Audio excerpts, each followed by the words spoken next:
World War II ended in May 1945. After years of war, liberation of the Nazi-occupied territories was a much longed for and celebrated event in Europe and in the entire world. For the liberated Jews, the end of the war was not to be celebrated. The awareness of the enormous loss made joy impossible. The terrible extent of the murder and the handful of survivors from pre-war large and small Jewish communities were petrifying. In many places, the majority, and even the vast majority, of the Jewish community was annihilated.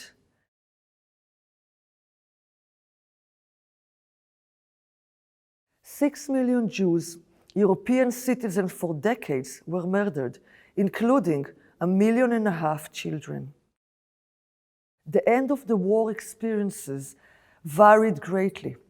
Some parts of Europe were liberated in mid-1944, others only in 1945. Some Jews survived in hiding places or under false identity. Others survived the camp and the death marches.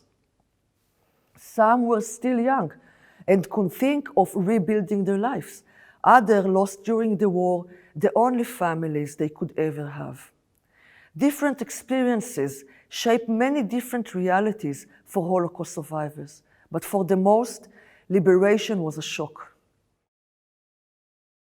For years, the survivors used all their physical and mental resources in a constant struggle for survival, preventing them from giving in to the many losses and fractions.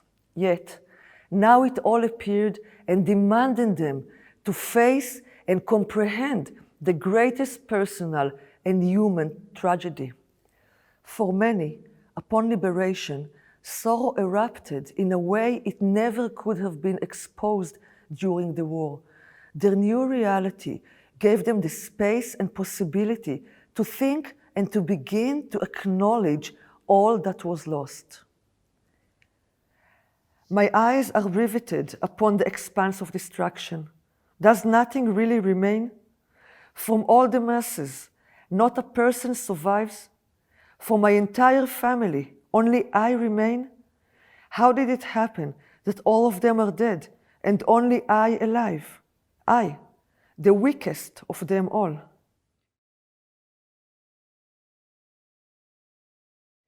What did the liberators encounter upon entering the camps? In the last weeks of existence of the Bergen-Belsen concentration camp, the Germans almost didn't provide any food or water to the prisoners. When the British soldiers arrived at Bergen-Belsen, they found between 12,000 and 14,000 perished prisoners. Those who had survived were suffering from hunger and diseases such as typhus, dysentery, and tuberculosis. Miriam Akavia was born in Krakow, sent by the Germans to Plaszow concentration camp, then to Auschwitz-Birkenau concentration and extermination camp, and then in a death march to Bergen-Belsen. I was in a fog, nearly in a faint, maybe even had high fever. And in that state, I remember vaguely, suddenly clopping, sounds of clopping.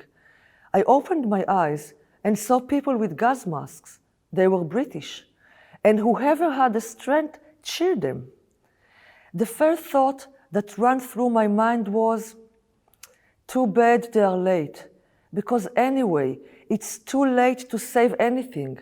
The whole world is lost, destroyed. The world that deserved to be called the world is gone. There was this sort of feeling that it's a pity they are late, not for me, but for the world. Between 12,000 to 14,000 of Bergen-Belsen survivors died during the first 2 weeks after liberation, mainly due to diseases and starvation. Some of them also died because of their bad physical state did not allow them to digest the food that with a desperate attempt to save them, the liberators gave them. This immense physical trauma was accompanied by a vast emotional one as well. As can be expected, the horrors that accompanied liberation left their marks on the liberating soldiers. Many suffered from post-traumatic stress and nightmares brought about by what they had seen when they arrived to liberate the camps. They couldn't believe that human beings could do such horrifying things to other human beings.